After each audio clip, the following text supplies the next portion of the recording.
When do we get ready? Gloria talked about the candle burning out, right? Especially for leaders. Ladies and gentlemen, next month on the 12th, I'm making 13 years as Katikkiro of Buganda.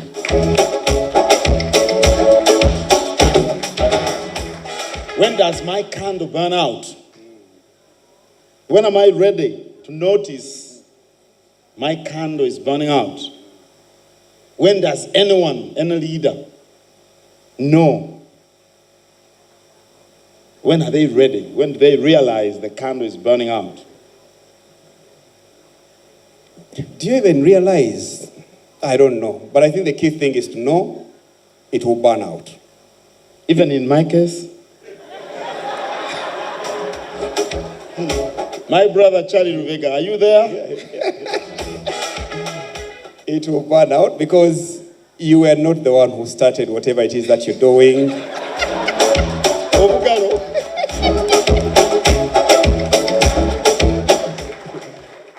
By the way, the writing is usually there. You know, the contract normally is for 3 years or 5 years, and every day into that contract is kind of burning out.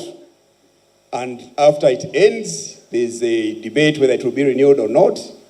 And if it's not renewed, you can't take it personal. This thing was never yours. You were just serving. And you see, at times, English can be very, very complicated, and we can use big words to confuse ourselves. But actually, we know. Yeah? We know that as soon as you go in, the clock starts, because you haven't measured, you have KPIs against which they are measuring your performance. And if you perform, then that will inform the future. The company has a strategic plan, it's 5 years, 3 years, but you don't have one. You're just there executing the company's strategic plan. Yeah, as if you are the company. It's not even your mother's or grandfather's company. Even if it is, you will go. So it's really, really important, first of all, to acknowledge that. Secondly, to also connect the dots. Because when you go to the gym and doing all these fantastic workouts, it is helping you in terms of health and wellness, which means you're going to live a long life, and you had better have a plan for that life. Because if you don't connect these road runs that you're doing and burning calories and timing, Moses Rutahingwa, I saw him Wezi, and sharing the map with Kamshenga, and then likes and comments, all that is great, but you are now super fit that you are going to live beyond the former generation. So at 58, he's way, way younger than me, that one, but he's, I think, powder on his head is... when I was passing through security, there was powder.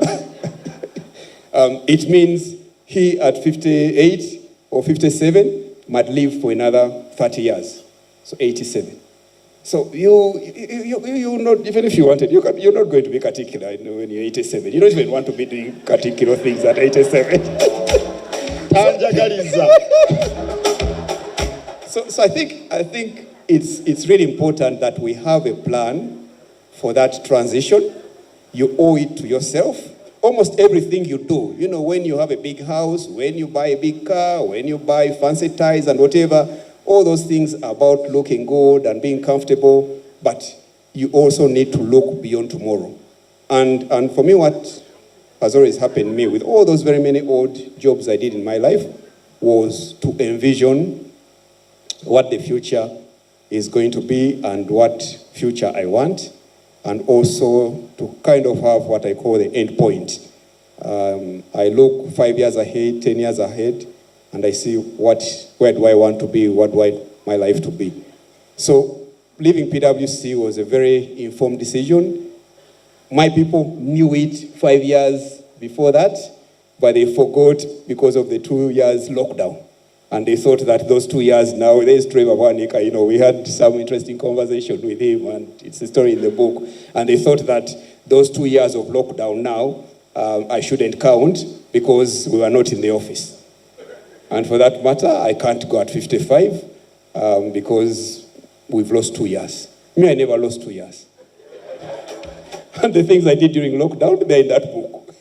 So You owe it to yourself, ladies and gentlemen, to plan for the transition.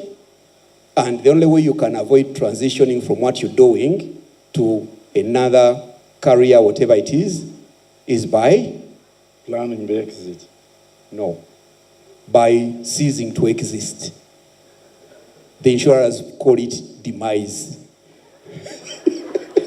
Because honestly, if you are now 45 and the human resource manual, those things, Gloria, yeah, that they say you retire at 60. Now, somebody at 60, they retire. And then what? So, you continue with your retirement age of 60, but this person is going to continue living. And the company does not owe you an obligation for the plan between 60 and 90. You've been working for the last 30 years, for goodness sake. What have you been doing? And then you wait until 55, and then it happens as if it has just landed. No.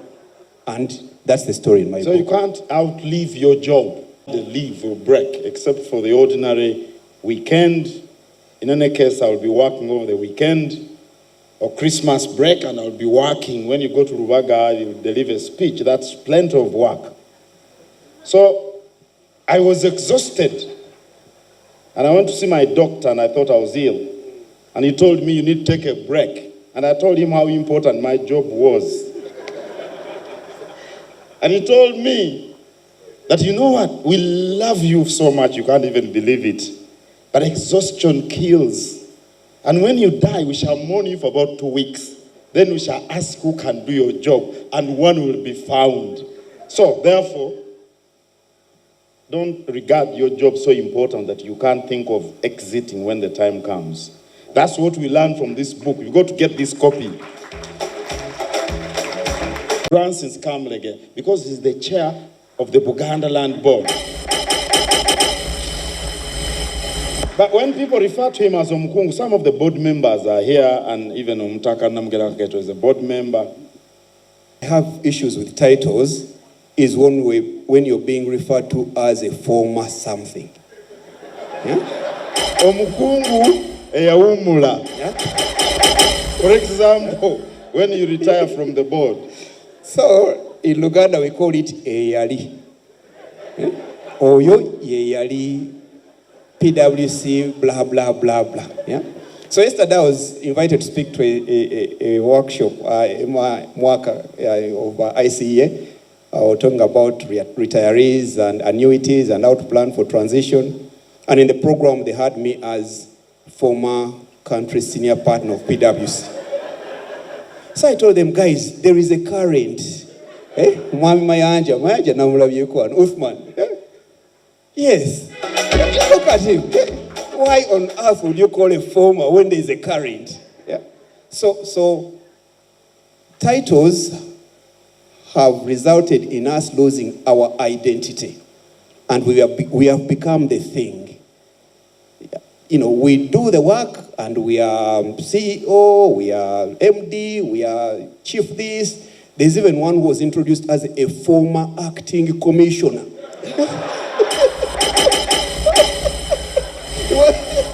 Former acting commissioner, for goodness sake.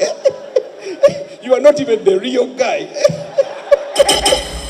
You were acting, and even you stopped acting, and now you're a former, and we're recognizing you.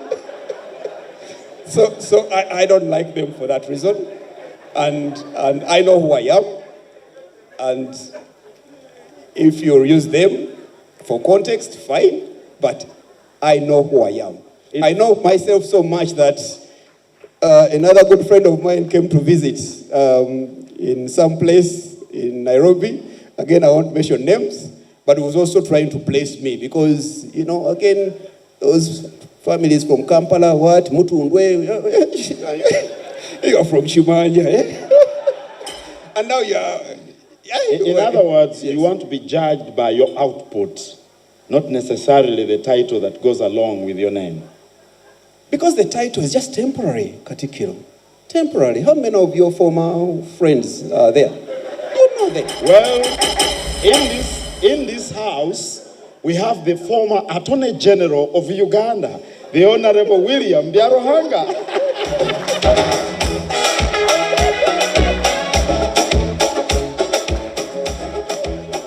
And you're good at spotting talent. Women, I believe in woman power, personally. Yes, I do.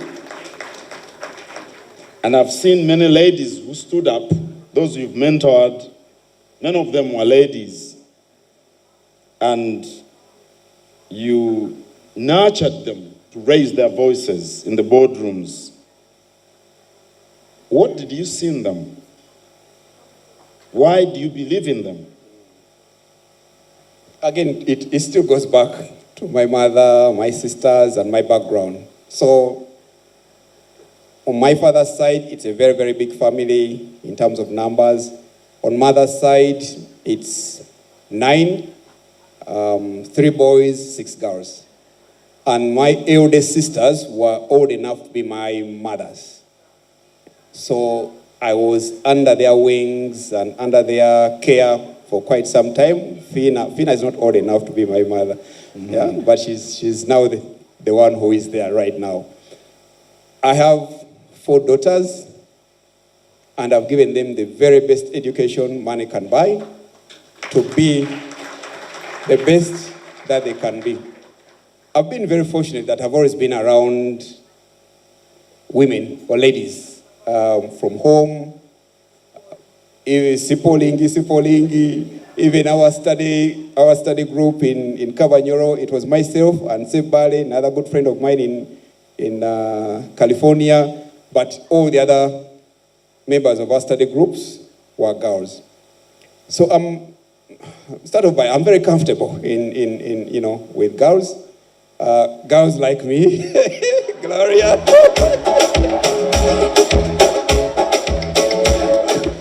Because I relate, and I also, make them really comfortable. Because there are lots of gentlemen who are very insecure in the presence of very strong-willed, confident girls. But also in our farm, the girls were really, really good. They were just too good that you had no option but to help them be far, far better than who you are and what you are. Because actually, I wanted out. Masaka School for the Deaf, I studied in 2005 when I'd been made partner in PwC. Most people got to know about it after I'd left PwC. Because I couldn't mix that social project of mine with the professional side of things. But the ladies, Pamela is here, Crystal is here, I haven't seen Plaxeda, I saw Jackie, I saw Daphne, there are lots of them. They are reliable, they are diligent when it comes to they pay attention to detail. And the consultancy work. In 70 years ago, it was all manual labor for men in the industrial age. Right now, it is intellectual carpet in the knowledge economy, and the ladies are more. And you go to the banking sector, go to the telecoms, go to insurance, hospitality. In fact, I'm even okay because I've transitioned, but I don't know about men. If you are not careful in this knowledge age, you have really to continuously reinvent yourself to be relevant so that you can, work not just with the brawn and muscle, but also with the intelligence and also emotional intelligence, which things that we used to call soft skills, OHT, but they are now the real hard stuff. And I'm very happy that all the ladies I've worked with have done me proud. Where are the ladies here? Hey, the ladies.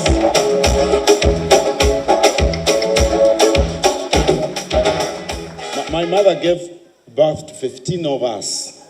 Wow. And 11 of those were girls, 4 were boys. And the way you talk about the girl power, I totally resonate. So,